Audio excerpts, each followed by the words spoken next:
जय श्री कृष्ण, राधे राधे। आज हम मीराबाई के गुरु रैदास की कथा लेके आए हैं। संत रैदास की, जो भगवान के बहुत बड़े भक्त थे। आज उनकी कथा लेके आए हैं। अगर कथा अच्छी लगे तो चैनल को सब्सक्राइब जरूर करें। रैदास ऐसे थे कि बचपन में ही उन्हें भगवान की भक्ति का शौक चढ़ गया।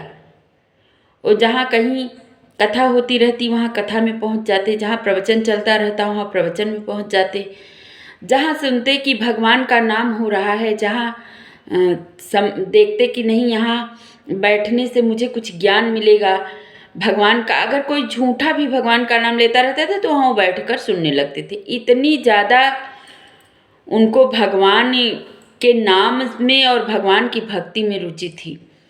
तो वो शुरुआत में कैसे किए कि हर जगह वो घूमते रहते थे। कहीं बद्रीनाथ जाते थे, कहीं वृंदावन जाते थे, कहीं अयोध्या जाते थे, कहीं ऋषिकेश, कहीं हरिद्वार, कहीं कोई ऐसा तीर्थ स्थल नहीं था, केदारनाथ, जहाँ भी उनका मन करता वहाँ पहुँच जाते थे रैदास। तो मतलब कि वो घूमते रहते थे, एक जगह रहते ही नहीं थे। लेकिन पता नहीं कैसे उनके मन में वृंदावन गए थे और लड्डू लाल को देखे तो उनको देखते ही रह गए। और लड्डू लाल को देख करके वो अपने साथ अपने पास रख लिए। जब वो अपने पास रख लिए तब उनको कहीं जाने आने का मतलब वो तब जहाँ घूमते थे उतना घूमना उनका बंद हो गया। अब वो अपने गांव के बाहर एक झोपड़ी लगा के उसमें रहने लगे, भगवान की सेवा करने लगे और भक्ति करने लगे। तो फिर क्या हुआ कि अब उनके मन में विचार आता कि मैं इसी झोपड़ी में बैठा रहता हूँ और अपने ठाकुर जी को भी इसी झोपड़ी में बैठाए रहता हूँ, कहीं न घूमता हूँ न घुमाता हूँ। अब इनकी चार पहर की जो सेवा है, अगर मैं कहीं लेके जाऊँ तो उस सेवा में विघ्न पड़ेगा, तो मैं जाऊँ तो जाऊँ कैसे। अच्छा, उन्होंने क्या किया कि अपने कुटिया में, अपनी झोपड़ी में चारों कोनों में एक जगह उन्होंने बद्रीनाथ नाम रख दिया, एक जगह केदारनाथ, एक जगह हरिद्वार ऋषिकेश, एक जगह वृंदावन। मतलब कि चारों कोनों में वो एक एक जगह उसी तरह से वो साज सज्जा करके रख दिया और बीच में खुद रहते और ठाकुर जी को भी रखते, वहीं उनकी सेवा करते थे। तो फिर कुछ दिन जब बीतता तो कहते कि अकेले यहाँ एक जगह रहते रहते हमारे ठाकुर जी उब गए होंगे, इनको क्यों ना हम बद्रीनाथ का दर्शन करा दें।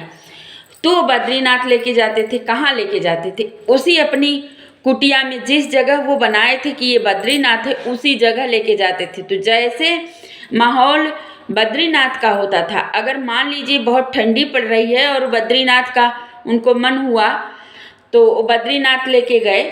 तो अगर बद्रीनाथ में ठंडी पड़ रही है तो फिर ठंडे में रखते थे, वो रजाई उड़ाते थे, कुछ भी करते थे। जैसे गर्मी है और बद्रीनाथ लेके गए भगवान को अपनी कुटिया में, तो उस गर्मी में भी, जेठ बैसाख के दिन में भी वो अपने ठाकुर जी की सेवा इस तरह से करते थे कि जैसे बहुत ठंडी का माहौल है और ठंडी का माहौल है, उस ठंडे माहौल में वो ठाकुर जी को रजाई उड़ाए हैं, गद्दा लगाए हैं, आग जला के तपवा रहे हैं। जेठ बैसाख की बात बता रही हूँ। उसमें तो बहुत ज़्यादा मतलब जेठ बैसाख में जब ये करते थे तो उस गांव में क्या होता था कि लगती थी ठंडी पड़ने। तो वहाँ के जो राजा थे तो परेशान होने लगते थे कि जेठ और मार्च अप्रैल के महीने में ये कैसे ठंडी पड़ने लगी। तो उन्होंने पता कराया तो पता चला कि ये भक्त रैदास का काम है और वही ये सब करते हैं, अपने ठाकुर जी को इधर उधर अपनी मतलब अपनी ही झोपड़ी में इधर उधर घुमाते रहते हैं और जैसा माहौल वो बना देते हैं वैसा माहौल पूरे गांव का बन जाता है। और मान लीजिए वो ठंडी में उनको लेके गए हैं, केदारनाथ लेके गए तो ठंडी में भी अगर गर्मी में लेके गए तो गर्मी वाला माहौल, तो उनको बेना हाँकते रहते थे, ठंडे ठंडे मौसम में रखते थे। ठंडी की बात बता रही हूँ, तो उस गांव में और ठंडी बढ़ जाती थी, मतलब इस तरह से उनका। तो एक दिन वहाँ के जो राजा थे वो घुमाते थे, खिलाते थे, पिलाते थे, तो फिर अपने बीच अपनी झोपड़ी में ले आते थे बीच में, तो फिर उनकी सेवा उसी तरह से करते थे। एक दिन वहाँ के राजा को जब पता चला तो वो मिलने आए रैदास से, कहे कि बताओ रैदास, तुम इस तरह से तुम्हारी भक्ति है कि जब चाहते हो कैसे तुम्हारा माहौल ऐसे पूरे गांव का बन जाता है, तो मैं ठाकुर जी का दर्शन करना चाहता हूँ। अब रैदास ने कहा ऐसा न हो कि मेरे ठाकुर जी को नज़र लग जाए। चलो ठीक है, राजा हैं, नहीं दिखाऊंगा तो भी नहीं ठीक है। तो वो दिखाए, कहे कि रात में मैं राई नून जरूर करूँगा अपने ठाकुर जी की, नहीं कहीं में इनकी नज़र ना लग गई हो। उसके बाद फिर दिखाए तो देखे चारों कोनों में बढ़िया लिख करके नेम प्लेट पे, ये हरिद्वार है, ये चित्रकूट है, ये केदारनाथ, ये बद्रीनाथ, ये वृंदावन, मतलब चारों कोनों में। तो राजा ने कहा कि ये बताओ रैदास, ये चारों कोनों में ऐसा नेम प्लेट क्यों लगाए हो?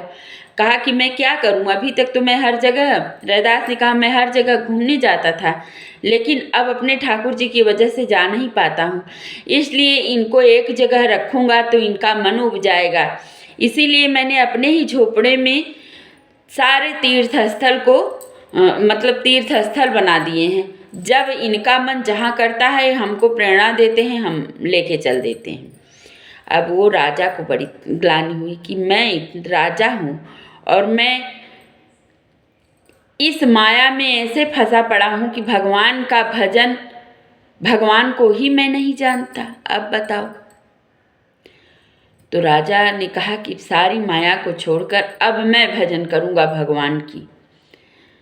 तो रैदास से पूछा कि भगवान मिलेंगे कहाँ? तो उन्होंने कहा कि ये कहाँ मिले थे ठाकुर जी आपको? तो रैदास ने कहा कि मैं तो वृंदावन से लाया हूँ।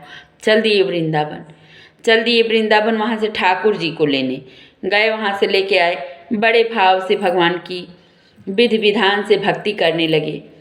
तो देखिए, भक्ति और भाव भगवान में कोई अंतर नहीं है। यदि आप किसी भी मनसा से भगवान का भजन करते रहें, चाहे दुख को समाप्त करने के लिए, चाहे रोग को समाप्त करने के लिए, अगर आप नाम जप करते रहें तो आपका मंगल होगा ज़रूर। यह बात सत्य है। तो अभी के लिए मेरी कथा समाप्त हुई। जय श्री कृष्ण, राधे राधे।